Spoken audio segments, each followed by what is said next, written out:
Welcome बच्चों। आप YouTube के माध्यम से अपनी पढ़ाई अच्छे से कर रहे होंगे और मैं आपके हेल्प के लिए नए नए वीडियोस लगातार डाल रहा हूं और आपकी पढ़ाई अच्छे से चल पाए इस नाते से अगर आपको कोई सजेशन होता है तो आप कमेंट्स में ज़रूर लिखिए। अभी तक अगर आपने चैनल सब्सक्राइब नहीं किया है तो मेरी रिक्वेस्ट है कि आप चैनल सब्सक्राइब करें। रेड कलर का सब्सक्राइब बटन टच करते ही बगल में बेल आइकॉन आ रहा होगा, उसको जरूर टच कर दीजिए, जिससे आपको नए वीडियोस मिलते रहें और हम आपकी पढ़ाई में मददगार साबित होते रहें।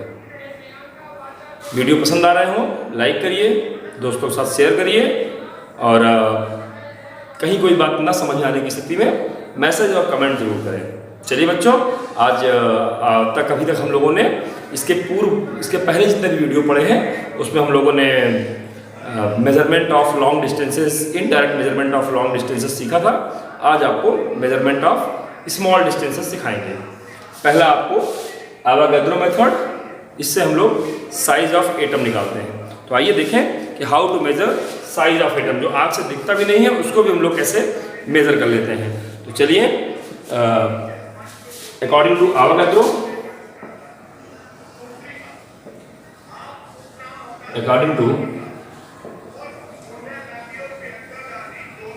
Avogadro's theory, according to Avogadro theory, the actual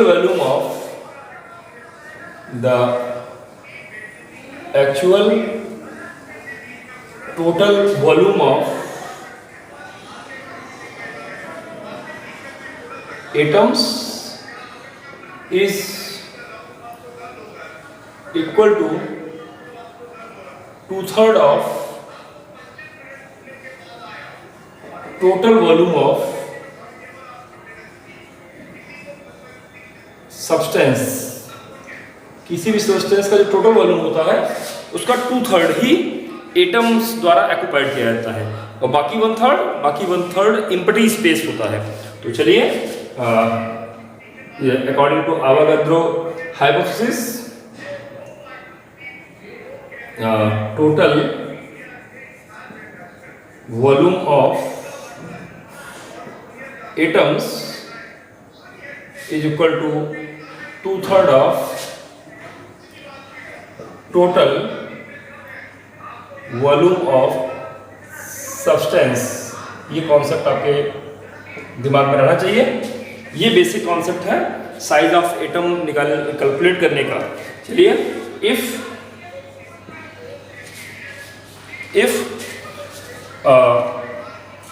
substance of mass small m and volume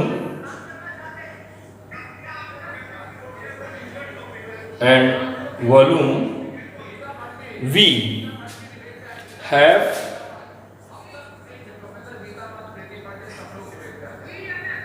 atoms of each of radius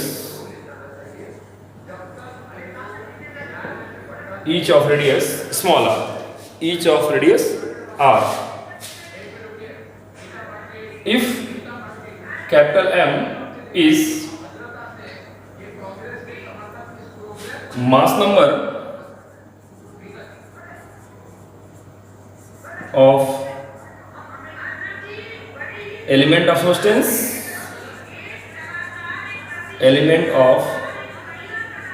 substance,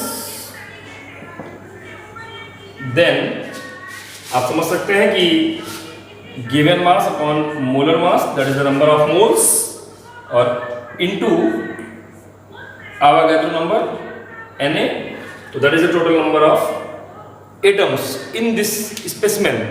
यहाँ पर given mass upon molar mass, ये कॉन्सेप्ट आप जान रहे हैं। Given mass upon molar mass, mass of that is the number of moles, और उसको अगर आवागाद्रो नंबर से मल्टीप्लाई करेंगे that is the number of atoms, और उसको अगर हम मल्टीप्लाई कर दें 4/3 pi r³ volume of each atom से, that is total number of atoms, और उसको एक एटम के वॉल्यूम से मल्टीप्लाई करेंगे, that is total number of, that is the total volume occupied by, that is total volume occupied by the atom। और ये होता कितना है 2/3 of total volume of substance V ये इतना होता है। इसलिए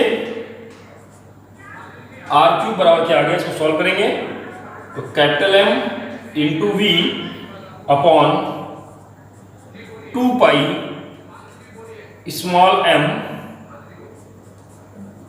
इंटू NA, इस फॉर्मेट में आ जाएगा और उम्मीद है ये बात आपको समझ में आ रहा होगा। इसलिए R³ कितना आ गया,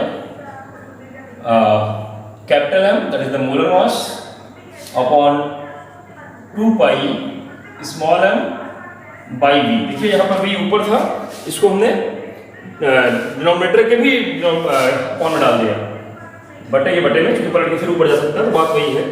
तो बट आपको समझना चाहिए यहाँ given mass upon volume that is rho for density of substance density of substance, so that R³ radius का क्यूब, radius of atom that is capital M upon 2 pi rho Na। इसलिए R becomes capital M upon 2 pi rho Na की power 1/3, cubic root कर दिया दोनों side का। और इसको देख के आप समझ सकते हैं कि by measuring M rho and Na, M क्या है, मास नंबर है, एटम्स का ऑलरेडी हम कई तरीकों से जान सकते हैं, डेंसिटी भी मेजर की जा सकती है और आवागाद्रो नंबर तो ऑलरेडी कैलकुलेटेड है। By measuring M rho and N the radius of atom can be calculated, obtained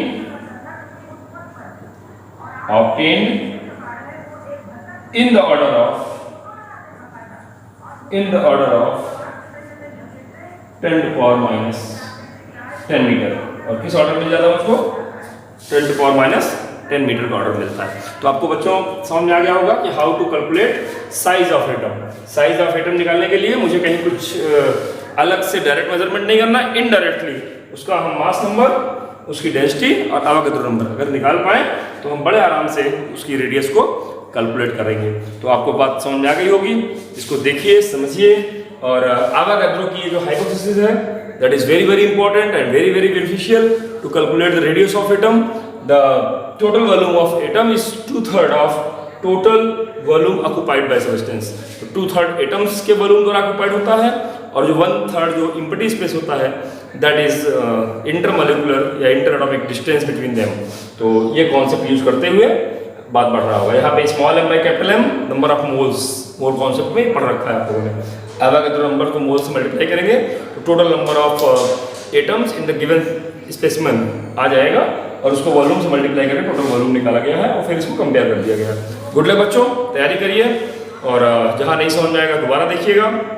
इसके बाद भी कंफ्यूजन रहता है तो कमेंट्स कीजिएगा। Good luck.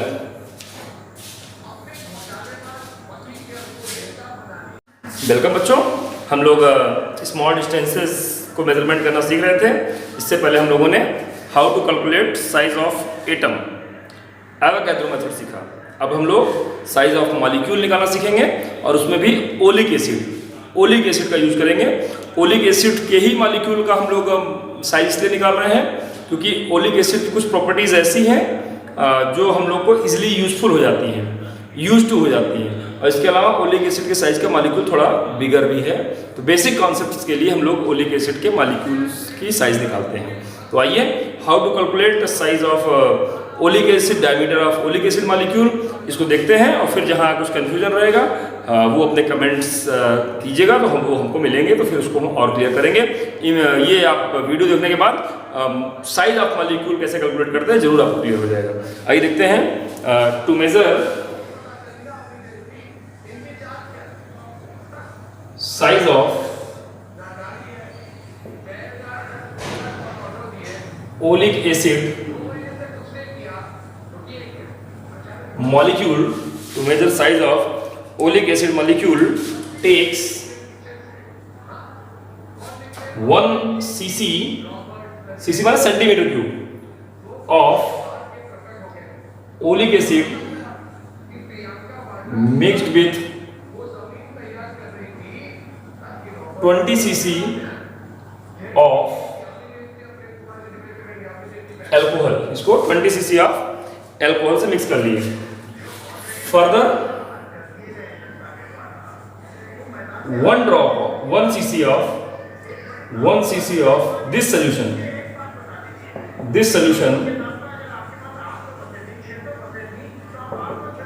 is mixed with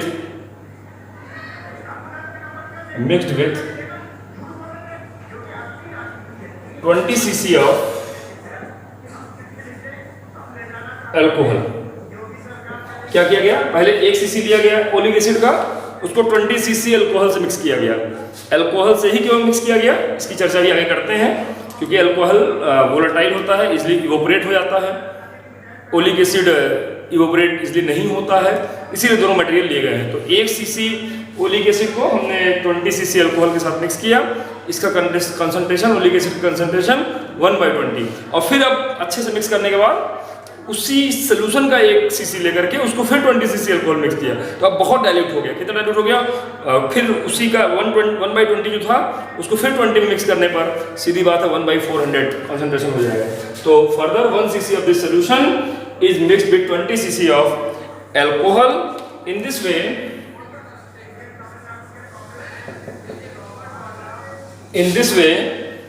we get a solution of oleic acid in alcohol with concentration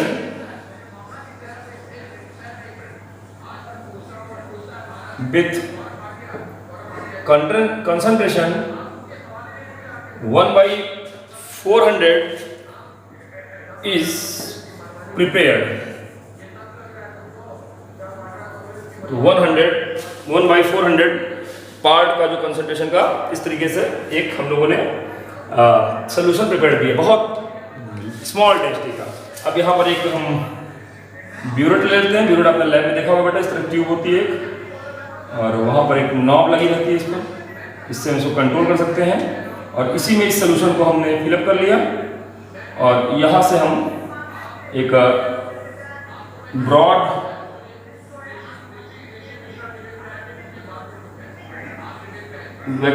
vessel ले लिया। इसमें वाटर फिलअप है। इसमें क्या फिलअप है? वाटर। और इस पर इस सोल्यूशन के n ड्रॉप्स गिराएंगे जहां ईच ड्रॉप का वॉल्यूम V है। चलिए, pour n drop of solution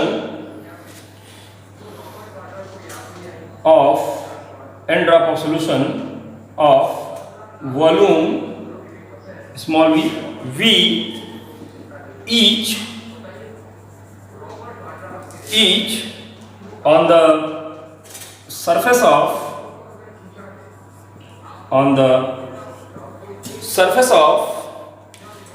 water in broad vessel। इस ब्रॉड वेसल्स पर इसके हम n ड्रॉप्स गिराते हैं। n ड्रॉप्स जब इस पर गिरेगा तो आप देखेंगे कि यहाँ पर एक लेयर बन जाएगी। इस तरह ऑयल जो है वो पानी में तैरता रहता है, वाटर में तैरता है, वैसे ही यहाँ पर ये ओलिक एसिड के ड्रॉप भी यहाँ पर आपके इस तरह जो गिरेंगे तो यहाँ पर सोल्यूशन के ऊपर एक लेयर बन जाएगी। मिक्सअप नहीं होता वाटर में, तो ओलिक एसिड हमेशा और अल्कोहल का मिक्सर जो है वो ऊपर फैल जाएगा, जैसे ऑयल की लेयर बनती है उस तरह बन जाएगा। The volume of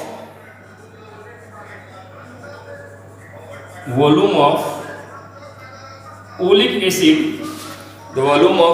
acid in this solution, इस सोल्यूशन में ओलिक एसिड कितना भाई?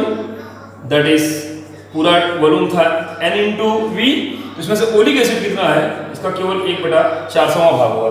तो NV/400 that is the volume of oleic acid. इसको इक्वेशन नंबर 1 मान लेंगे। अब क्या करेंगे, अब इस सोल्यूशन को कुछ देर के लिए छोड़ देंगे।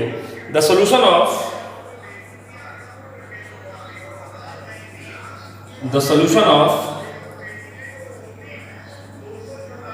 Oleic acid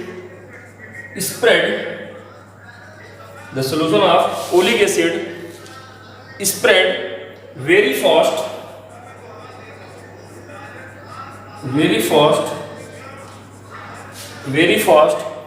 on the surface of water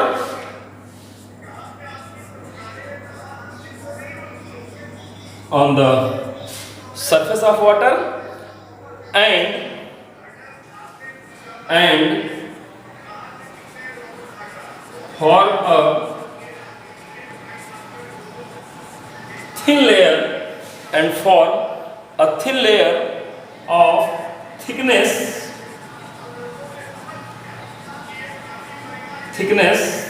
T। यहाँ पे एक लेयर बन जाएगी थिकनेस T की। थिकनेस T ये बन गई, थिकनेस T की एक लेयर बन गई। यहाँ पर ऊपर में एक लेयर बन गई ऐसे, और आप ध्यान देंगे मैंने कहा मिक्स नहीं होती, लेयर बन जाती है। थिकनेस T की यहाँ पर लेयर बन गई, थिकनेस T की एक लेयर बन गई। अब आप देखेंगे the alcohol evaporate after some time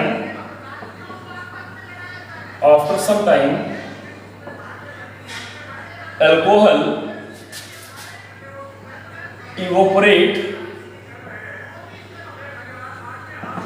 क्या होगा, इवोपरेट हो जाएगा।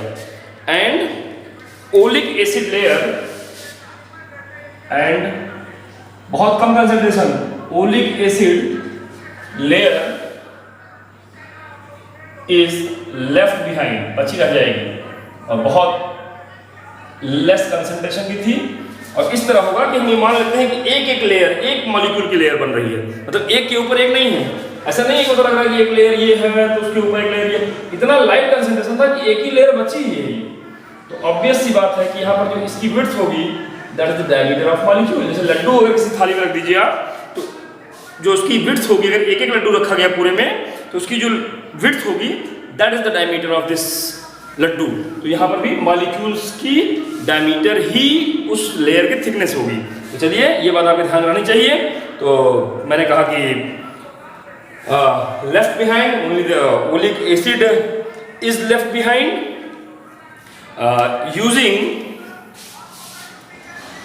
using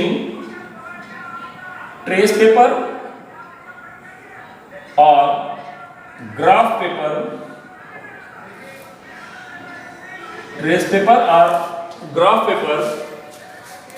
area of oleic acid can be measured। जितना एरिया फैला हुआ है, या अगर पूरे में फैला हुआ है तो उस बर्तन के क्रॉस सेक्शन के बराबर हो जाएगा। Area can be measured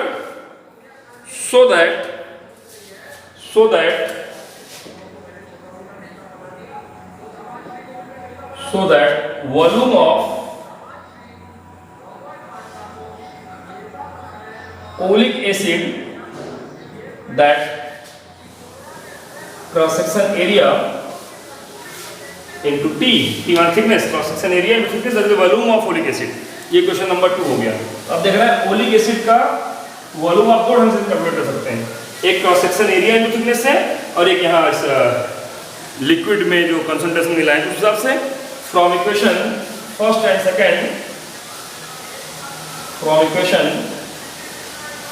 second we get this volume of folic acid is also equal to this volume of folic acid। ये वॉल्यूम क्या है, number of drops into V is the drop of each volume. तो कितना volume यहाँ drop किए थे वो यहाँ B का से बना सकते हैं, या वॉल्यूम ऑफ ड्रॉप दी गई है और नंबर ऑफ ड्रॉप दी गई है तो वहाँ से भी कैलकुलेट कर सकते हैं। तो इट्स वेरी क्लियर। T माना thickness means diameter of molecule can be calculated by this formula. After measuring NV and A, we can calculate diameter T of oleic acid molecule in order of 10 to power minus 9 लगभग 10 to power minus 9 metre की range में इस तरह oleic acid का diameter पता लग जाता है। तो आपको ध्यान में आ गया होगा कि ओलिक एसिड को अल्कोहल में ही क्यों मिलाया गया था, क्योंकि अल्कोहल कुछ देर बाद इवोपोरेट हो जाएगा और very thin layer, that the layer of one molecule on this water surface get to be hydrogen मिल जाएगी। तो इसकी थिकनेस ही हमने कैलकुलेट किया है और इस तरह से आपने ट्रेस पेपर से एरिया निकाल करके thickness into area that is volume और इस वॉल्यूम से कंपेयर करते हुए हम इस काम को कर लेते हैं। तो how to calculate diameter of molecule of oleic acid, it is very clear due to this derivation, due to this experimental demonstration। तो आपको बात समझ में आ गई होगी और कोई दिक्कत नहीं होगी। दोबारा इस वीडियो को समझिएगा और जहां दिक्कत आती है, जहां कंफ्यूजन होता है, कमेंट करिएगा। गुड लक बच्चों। एग्जाम के लिए मोस्ट इंपॉर्टेंट है उधर parallax method, then atomic size के वाला मैटर जो अवोगाड्रो प्रोसेस थी, और तीसरा आपका diameter of oleic acid molecule. तो अच्छे से तैयार करिए, पूरा नंबर मिलेगा, तो मुझे अपने वीडियो बनाने की जो मेहनत है वो सार्थक नजर आएगी। गुड लक बच्चों।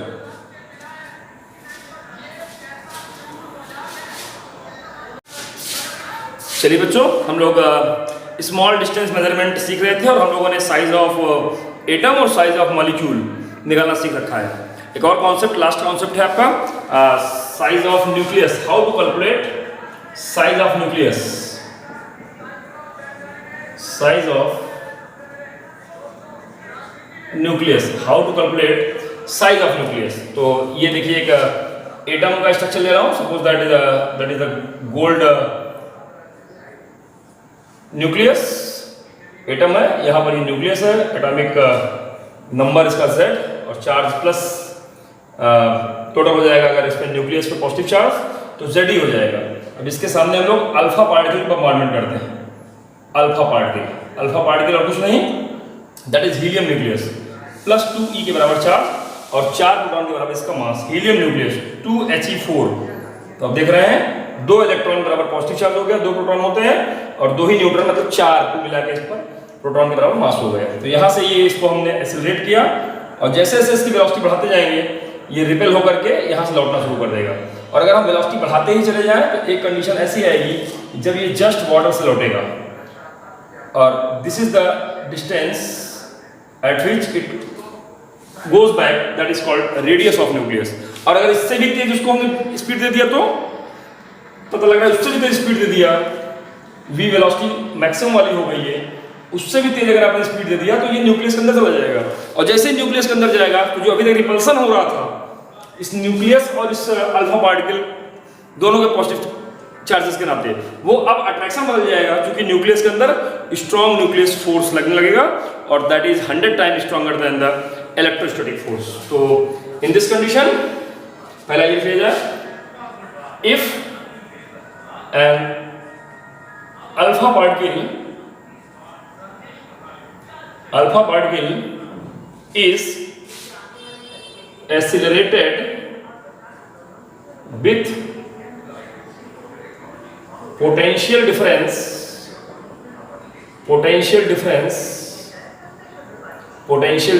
v, इलेक्ट्रॉन गन से इसको हम पोटेंशियल डिफरेंस v देके एक्सेलरेट करते हैं। So it acquire maximum speed Vmax at which it reaches just at boundary of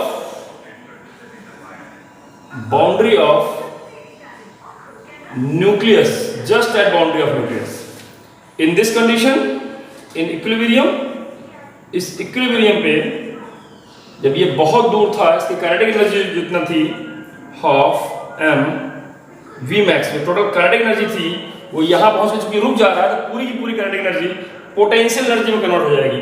और पोटेंशियल एनर्जी कितना हो जाती है, that is 4πε0 Q1 Q2 by R। This is the formula for potential energy. अगर दो चार्ज Q1 Q2 हो, दो charge Q1 Q2 हो और वो R डिस्टेंस पर रखे होते हैं तो पोटेंशियल एनर्जी का formula 1/4πε0 Q1 Q2 by R होता है। यहाँ पर दो चार्ज कौन कौन से हैं, एक Ze है न्यूक्लियस वाला और एक अल्फा पार्टिकल 2e। तो Ze into 2e डिस्टेंस कितना है, that is R0। R0 is the radius of nucleus, यही तुमसे कैलकुलेट करना है।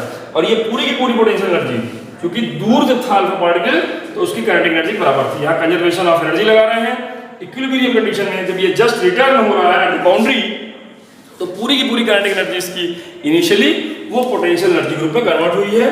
That is the concept.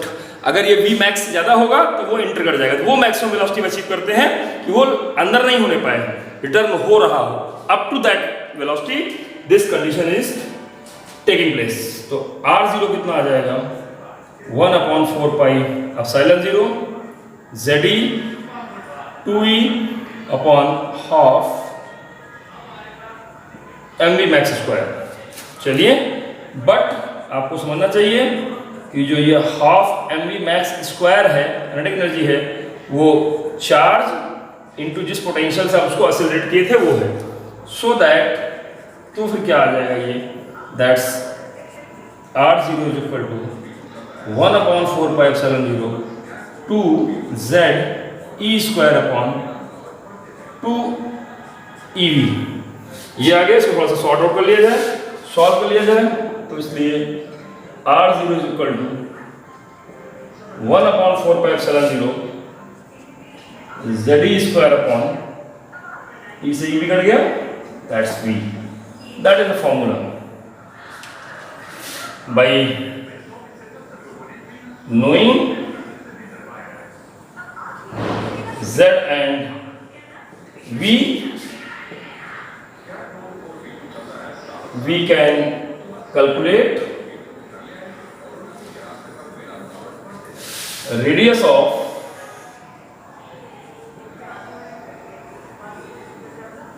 nucleus R0 in the order of, इसका ऑर्डर क्या होता भाई, न्यूक्लियस साइज का 10⁻⁻15 मीटर, 10⁻⁻15 मीटर के ऑर्डर में ये हम लोग साइज ऑफ न्यूक्लियस भी कैलकुलेट करते हैं। तो आपको समझ में आ गया होगा कि अल्फा पार्टिकल का बम्बार्डमेंट से हम लोग साइज ऑफ न्यूक्लियस कितनी आसानी से कैलकुलेट कर सकते हैं। तो इनडायरेक्ट मेजरमेंट से हम लोगों ने तीनों small distances, size of atom, size of molecule and size of nucleus निकालना सीखा। तो मोस्ट इंपॉर्टेंट है, खासकर इसमें दो पैटर्न है, size of atom Avogadro method और size of molecule oleic acid. ये दो के दोनों बहुत एग्जाम में पूछे जाते हैं। अच्छे से तैयार करिए, कॉन्सेप्ट क्लियर हुआ होगा बच्चों आपका।